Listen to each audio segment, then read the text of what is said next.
Hello and welcome. This is Evacuation to the Manor House.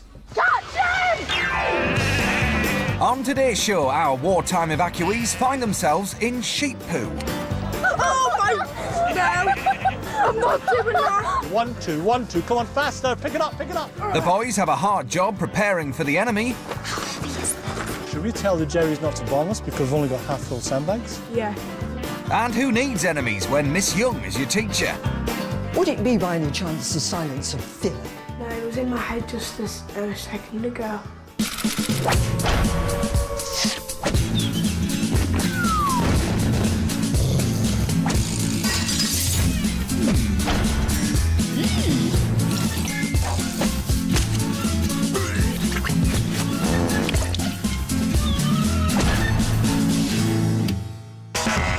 We've taken this motley crew of modern street-savvy children back to the 1940s. This country is at war with Germany. To protect our youngsters in the Second World War, over 1 million city children were evacuated to the countryside. And the luckiest ones got to stay in some very fancy houses indeed, just like our Prado Hall. It's been a week since these present-day evacuees arrived in wartime Britain, and it's not exactly been home from home. Stupid. I hate it, I hate it, I hate it. Life downstairs with the servants has certainly put them through their paces. But it's been worth it for a taste of the good stuff upstairs. Then again, living in wartime was never going to be plain sailing. Thank goodness we live in the 21st century. From missing home Hope you are doing well. We are all proud of you. to 40s food. That's disgusting. You're not supposed to eat that, that's just wrong. Our evacuees have had it tough, and their second week isn't likely to get any easier. It's a beautiful early autumn morning here at Prado Hall, but there's a black cloud hanging over the house. Mr. Henderson and Mrs. Dobinson are on the warpath. This morning, Mr. Henderson is cracking the whip as he wants the evacuees downstairs sharpish. Right, boys, let's go. There's a war on. Work to be done. Come on. And you can't run or hide from Mrs. Dobinson.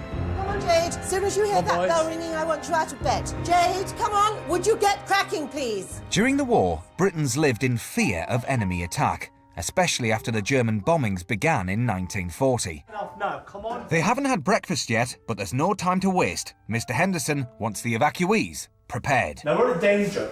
Even though we're in the country, it's still a dangerous place to be. We could be bombed at any time. But what we have to do is to protect our safety and the safety of His Lordship and Her Ladyship. If we were to And the best way to do that was to build a shelter. During the war, every house had an indoor air raid shelter. Most had to make do with a purpose-built table with wire mesh around it, known as a Morrison shelter. But in a posh pad like Prado Hall, you had the luxury of a cellar. But it hasn't been used for years, and it's up to the girls to kit it out. Right, we need to put that bed, say, along this wall here. An air raid could go on all night, so they need to be as comfortable as possible. Think about where you're putting these things. Oh, those armchairs should do very nicely for the Lord and Lady. Just think about long R's down here. We need a board game. And we'll need some books. Good thinking, Sharon. That's entertainment covered. The jump. Don't you know beans? These tins will keep hunger at bay. We have some of those features up there. But remember, girls, you could be down there a very long time. We'll definitely need this. Yeah. Oh, yes, the potty. Nice one, Rachel. You never know when you might get caught short. And it's not just the girls on air raid duty. The Prado Hall estate goes on for miles, so this Anderson shelter outside could be a lifesaver. But to have extra protection from bombs, you needed sandbags. On the back. Building sandbags is very important because we don't want any debris flying up. So we've got to try our best. And if this is their best, the enemy could be onto a winner. Come on, Nish, put your back into it. Sorry. It's okay, it's my fault. Sandbags should protect the shelter from a bomb blast, so this limp lot could leave the evacuees in danger. Boys, I'm not happy with the sandbags. If I do that, I want a sandbag full, don't I? So what's the matter with the rest of this? Why is it not filled here? Because you can't get 3 people carrying one that's full. You can hardly get 3 people carrying one that's half full. So I've got a good idea. Should we tell the Jerrys not to bomb us because we've only got half-full sandbags? Yeah. Wrong answer, Dan. Come on, Time boys, to start all over again. Spit and polish, as they say. The girls, on the other hand, are having no such trouble. They've even got time for a few finishing touches to the indoor shelter. We're trying to hang up this painting because this will be the only scenery we'll be seeing for a long, long time if we're down here, so... But it seems our modern girls aren't too good at DIY. Please don't fall. Can we have a look at your handiwork? They've got all the mod cons. A nice view, a comfortable seating arrangement with atmospheric lighting. And who needs a widescreen telly with this lot? I think it looks very comfortable down here, girls. Thank you. It's almost as good as home. Almost. 1, 2, 1, 2, 1, 2. Come on, faster. Pick it up, pick it up. Outside, the progress has been slow. Come on. Perhaps they need a reminder of how important the shelter is. There's Jerry planes. We heard them before. This is why we're going to be fast and get the shelter ready. Hey, Jerry planes. Reconnaissance. Taking photographs. Get down, get down, get down. Get down, down. Children were safer in the countryside, but there was still a risk of stray bombs. Right, come on, we better get the shelter finished. Looks like we've got more coming. Come on. Come on. The fear of an enemy attack has spurred the boys on, Don't give up, never give up. and Dan has got into overdrive. Well done, boys, that's it, that's it. Get your backs into it. Oh, I was going to get another one. Got quite a bit of a sweat on because I just got a sudden adrenaline rush. I started running and doing everything really quickly. Keep it going, Dan, fantastic job. Dan has really stood out from the crowd. Then again, he always does. I'm Daniel. I may be a giant, but I'm gentle. My height is 5'8". My feet are size 10.5. At school, they call me Tank because army tanks are big. It's just annoying. I want to look like everyone else and I stand out too much, I think. No, I don't like being tall. Boys, what are you doing in there? But being big and strong has certainly been an advantage here. Thanks to Dan's renewed efforts, they finished the job in no time. Jack, you'll have to do them.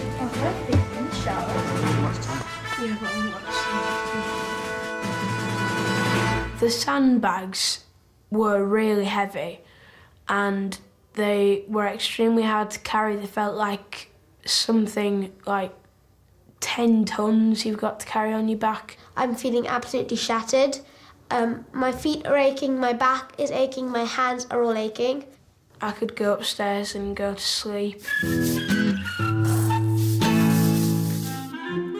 It's breakfast, and if the evacuees were expecting a full fry-up after all their hard work, I'm afraid they're going to be sorely disappointed. The children got kippers this morning, but they're very good for them, so I just hope they appreciate them. Over the past week, our evacuees have tried all manner of 40s food, and some went down better than others. Pigeon. You either love it or you hate it.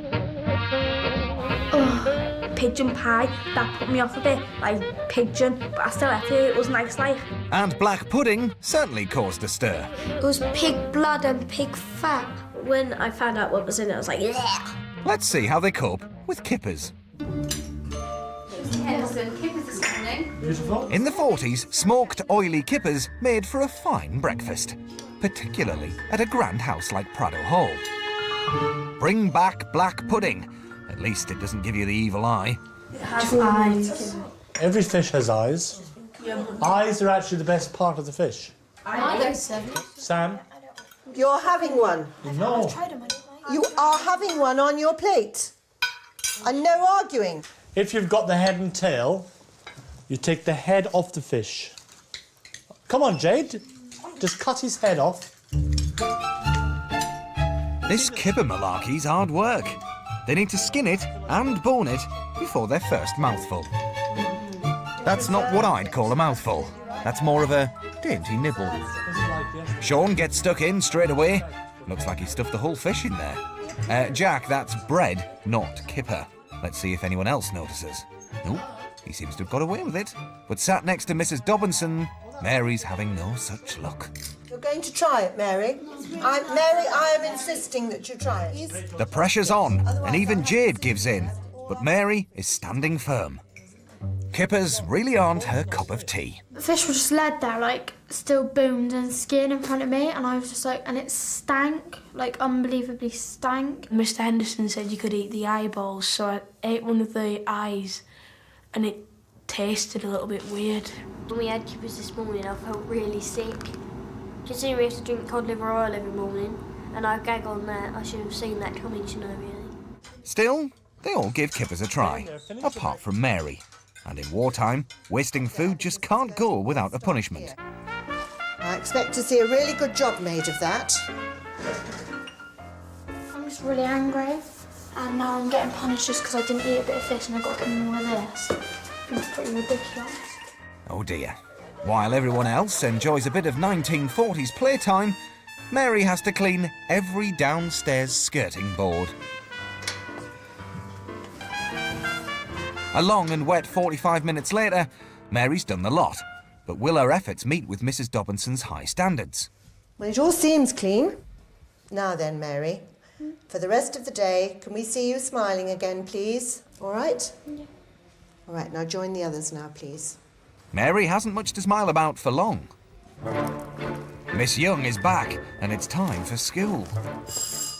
From day one, Miss Young's been a stickler for wartime discipline. That kind of behaviour is both stupid and frightening. I'm sorry, Miss Young. She's taught them all about their great nation. Let us be proud of it. Let us draw it correctly. Or at least she tried to. I'm somewhat devoid of comment. And she's exercised their bodies as well as their minds. Touch those toes. If I can do it, you can do it. But today she wants to work on their moral courage.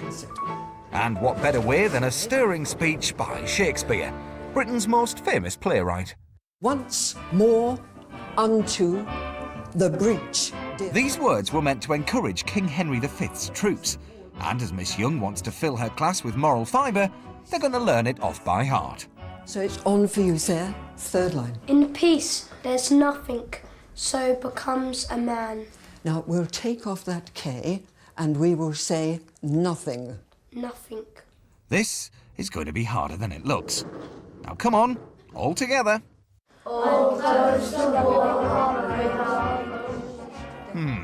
Not quite there, is it? But it best be, and very soon. This is homework to learn it.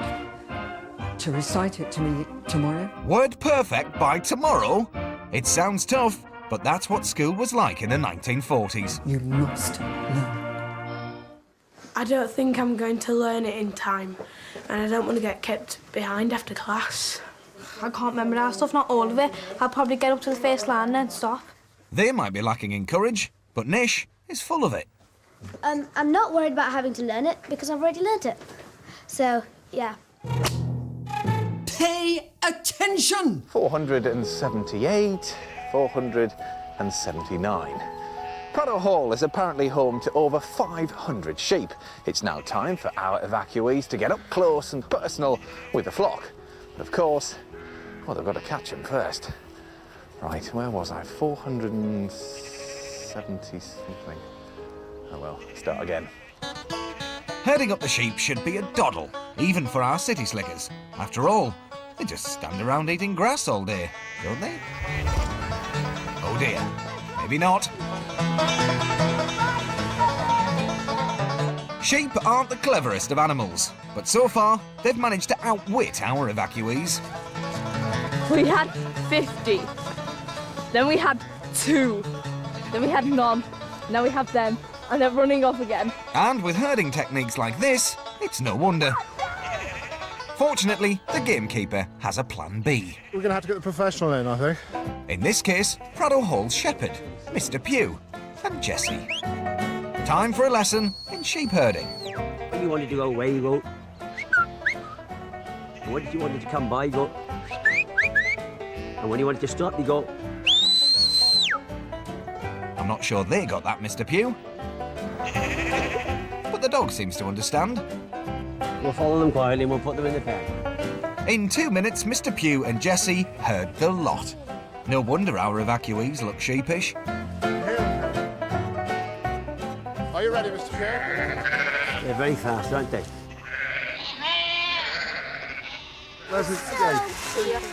Cute. They might not be saying that when they find out what's coming next.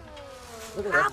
Excuse me, can I come in now? Cutting off poo-covered wool, or dagging, as it's known in the trade, is a dirty job. But someone's got to do it. If they get a fly strike on them, the blowflies hatch out and the maggots are there and eat into the sheep. Could you imagine it? There's 1,000 little maggots all nibbling at his bottom and the stress kills it.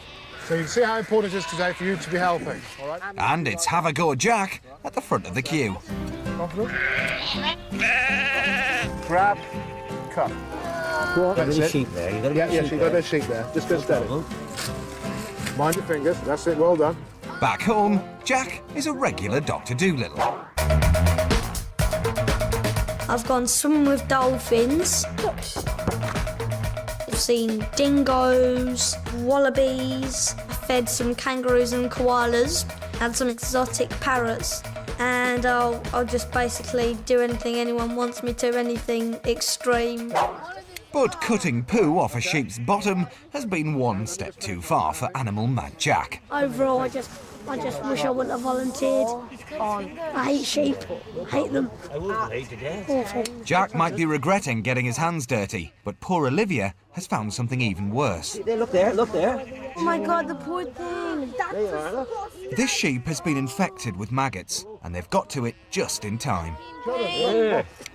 Now, that's the reason why we have to do it. Look. There you are, look. See that? Oh, it must hurt. You sure there's no more maggots left? Well, they could be, but they won't bite you. I'm not going to have a go with that. Cutting that off is bun. That's it, well done. No.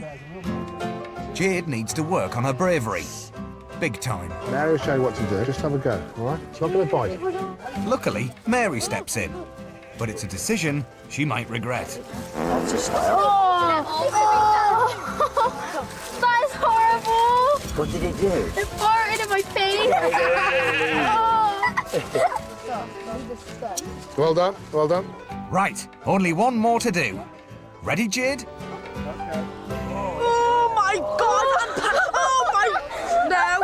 I'm not doing that! I didn't like to cut the poo off the sheep because I just thought it was filthy and I didn't want to get my hands covered in it and it's not mine to touch, so I didn't want to touch it. It's been another long day at Prado Hall. I think an early night is needed all round. But before lights out, the boys take one last look at their homework. Once more, dear friends. Once more. For most, it's still very much a work in progress. For there is none of you so mean and haste. Mean and base. At least they're trying, which is more than can be said for the girls. English homework is the last thing on their minds. Hello, bye! And their carry-on hasn't escaped Mrs. Dobinson. Uh-oh, the girls are in for it now. What on earth is going on in here? The noise out there is absolutely appalling. I should think you are. It's just unnecessary. Now, I suggest you finish today just quietly reciting the piece you've got to perform for Miss Young tomorrow. Start reciting it now. Once more into the beach, dear friends. Once more, stars the adventure with heart in the rage. Cry, God for Harry, England and St. George. At last, with everyone settled, it's time for a good night's sleep. Or so they think. It's 5 o'clock in the morning and I'm about to sound this air raid siren. As soon as this strikes up, our evacuees will have just seconds to make it down to the cellar.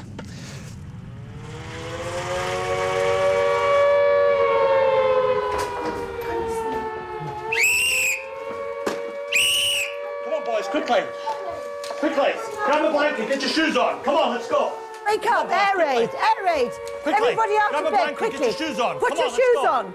Come on, quickly! One blanket off your bed, quickly! In September 1940, the Germans started to bomb Britain in what became known as the Blitz. Your gas masks, come on, where are your gas masks? In the corner, wait for me. Grab your blankets, cold. Come on. 1, 2, 3. Cities were the main targets, but bombings in the countryside weren't unheard of. Let's go. Come on. No talking, just get downstairs in an orderly fashion. Quickly. By 1941, 2 million British homes had been destroyed and 60,000 lives lost. The evacuees will need all their courage now. Get yourselves warmed. Right, you all get gas masks. Now, wrap your blankets round you, please, children. Fast as you can. That's better. You frightened? Yes, please. Don't worry. We're all together. That's the main thing. Morning, Lordship. Good morning, good morning. We're all done safely. Boys and girls are all here. But don't you worry too much. He's a terrible shot, Jerry. He never hit us. So I think we'll be safe enough here. Would you like to take a seat over here? Thank you. Yeah. This is for Her Ladyship, but she was out for dinner last night and she stayed overnight with friends, so...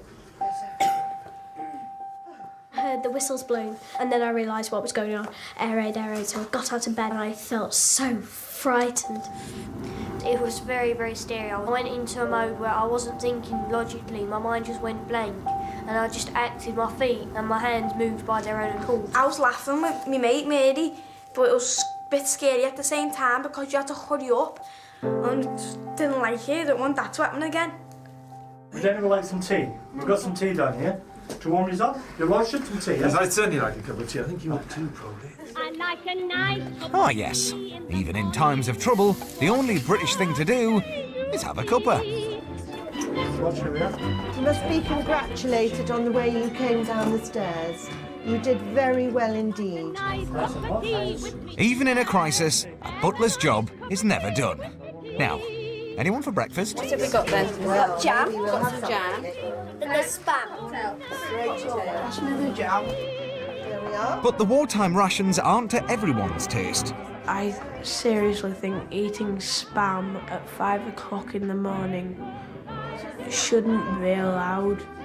Murray and Jaden Scott had spam and I wouldn't want to have spam at 5 o'clock in the morning, so must be pretty brave. One lad who is definitely feeling brave is Sam. After an hour in the damp cellar, nature calls. Although the facilities are a little too close for comfort. Oh, no, I don't think it's... No, we won't listen to that. When Sam went for a wee in the cellar, I would have described it as the waterfall. All right, yes, dear, just leave it there. Don't do anything with it. Fortunately, the sound of falling water isn't the only thing Mrs. Dobinson hears. Can we listen?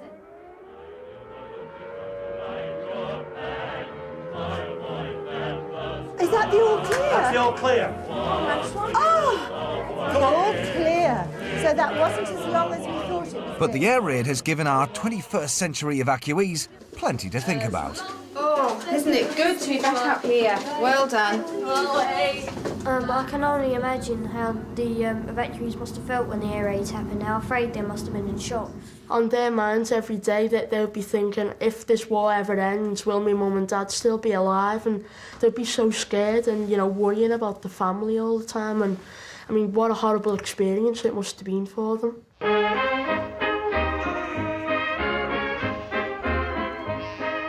Unto the breach, dear friends. Friends breach.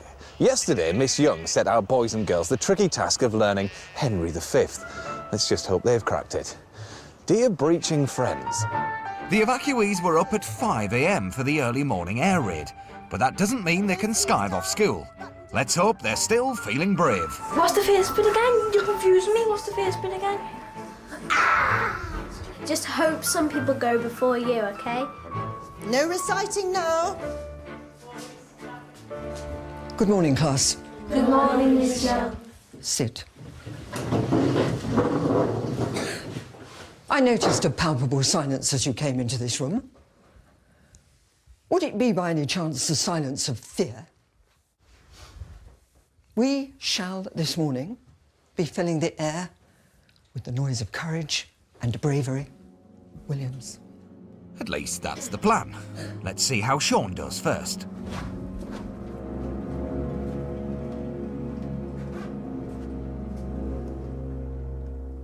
Miss Young, may I just have a quick look at the first line, please? Oh, and he's fallen at the first hurdle.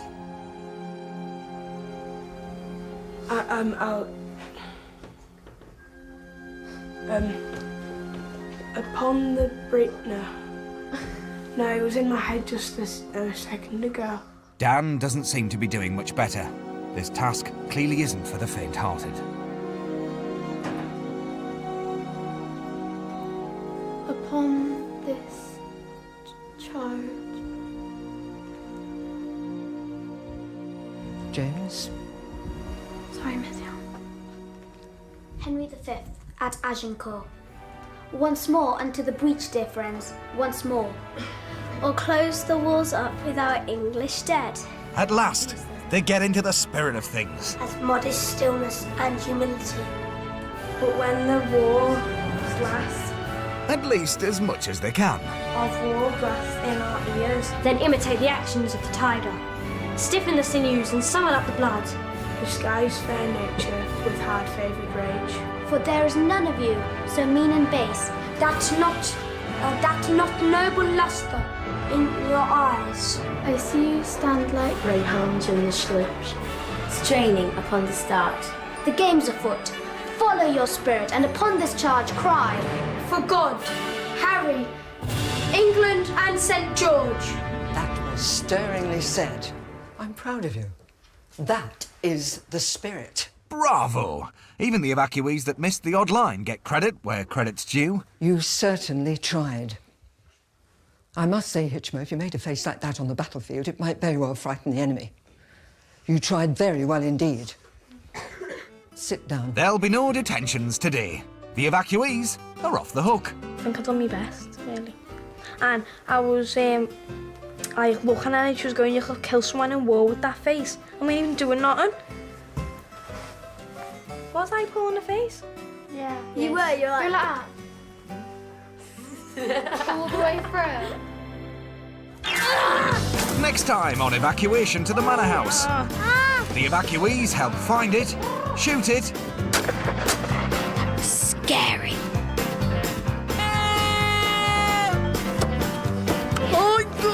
and pluck it.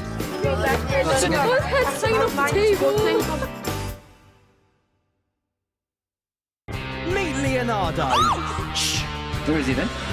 Up to mischief, no doubt. The artist. The inventor. It's fantastical. The visionary. Don't you see? Anything can happen. With this, we could change history. Come on. Leonardo, the boy who changed the future. Today at 5:15 on the CBBC channel.